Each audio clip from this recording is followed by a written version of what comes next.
نحمده ونصلي على رسوله الكريم اما بعد فاعوذ بالله من الشيطان الرجيم بسم الله الرحمن الرحيم كل نفس ذائقة الموت.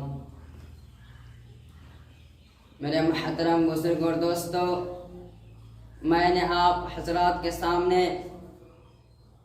ہندوستان کے مسلمانوں پر ہونے والی سیاسی ظلم و ستم اور دین اسلام کو جڑ سے ختم کرنے کی ناپاک اور گناہوانی سازش اور کوشش کے موضوع پر کچھ عرض کرنا چاہتا ہوں. امید ہے کہ بغیر سماعت فرمائیں گے. مقتل کی طرف اب جاتے ہیں موت تیرے لب چوم کے ہم، لے جام شہادت پیتے ہیں ساقی کے ادا پہ جھوم کے ہم شمع یقین کے پروانے شعلوں سے محبت کرتے ہیں. عزیز ہماری راہوں سے ہٹ ہم موت کی عزت سمان کرتے ہیں. جب گلستان کو خون کی ضرورت پڑی سب سے پہلے ہی گردن ہماری کٹی. جب گلستان کو خون کی ضرورت پڑی سب سے پہلے ہی گردن ہماری کٹی. اب کہتے ہیں ہم سے اہل چمن، یہ چمن ہمارا تمہارا نہیں. وہ ہندوستان جس کی حریت کے باغ کو مسلمانوں نے اپنے خون جگر سے سینچا تھا، وہ ہندوستان جس کے آزادی کی خاطر بہار ناشنا ساحل میں کود پڑے تھے اور موجوں سے کھیلتے ہوئے منجدارہ تک جا پہنچے تھے. بے پناہ قربانی کے ذریعے اس کو پروان چڑھایا تھا. آج اس ہندوستان میں مسلمانوں کو طرح طرح قیدیت اور تکلیفیں پہنچائی جا رہی ہے. مسلمانوں کے قلوب سے اسلام کی محبت کو ختم کرنے کی کوششیں کی جا رہی ہے.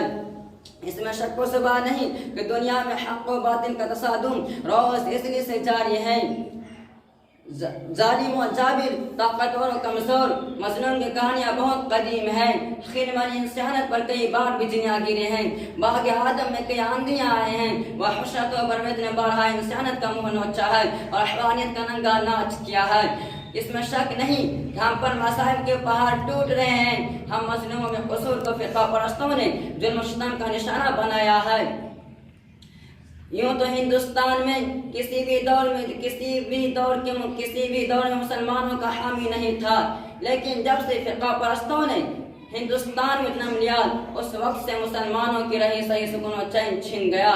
کیونکہ فرقہ پرستوں نے ہمیں وقت مذہب اسلام کو مٹانے کے لیے نہ جانے کیسی رچنا رچی ہیں. کبھی تو وندے ماترم جیسی گندی ناپاک چیز کی نافذ کرنے کا حکم ہوتا ہے، جس کی وجہ سے نیند حرام ہو گئی تھی. آج بہت سارے اسکولوں میں گیت گائے جاتے ہیں جس گیت میں سراسر کفر بھرا ہوا ہے، جس گیت کو ایک بار پڑھنے سے انسان خالد اسلام ہو جاتا ہے، جس گیت کو ایک بار پڑھنے سے مسلمان نہیں رہتا. آج وہی گیت ہندوستان کے مدارس و مکاتب میں پڑھنے کے لیے بچوں کو مجبور کیا جا رہا ہے. آج ہندوستان کے مدارس و مکاتب کو ختم کرنے کی کوشش کی جا رہی ہے. ہندوستان کے مدارس و مکاتب کو دہشت گردی کا قرار دیا جا رہا ہے اور الزام لگایا جا رہا ہے کہ جتنے بھی فسادات ہو رہے ہیں ان کے پیشوا لیڈر ملا ہیں، اس لیے پہلے ان کو ختم کیا جائے. اور اس کی آسانی صورت نکالی گئی ہے کہ اب مسلمان کسی مدارس و مکاتب مساجد کو ختم کر دیا جائے.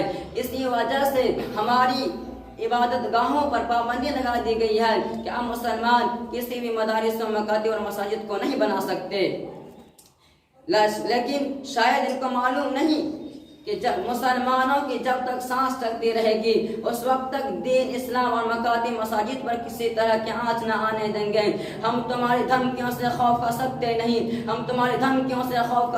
نہیں، ظلم کے آگے ہم اپنا سر جھکا سکتے نہیں. واہ خدا والحمد للہ رب العالمین.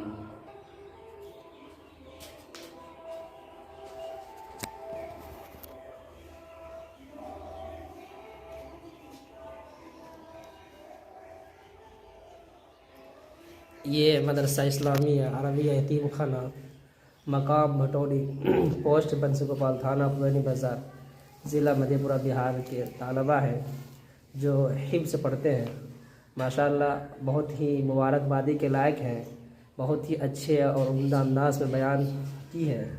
میں دعا کرتا ہوں اللہ تبارک و تعالی اس بچے کو خوب علم کی ترقی کے منزل تک طے کرائے اور اللہ تبارک و تعالی ان سے خوب دینی خدمات انجام لے.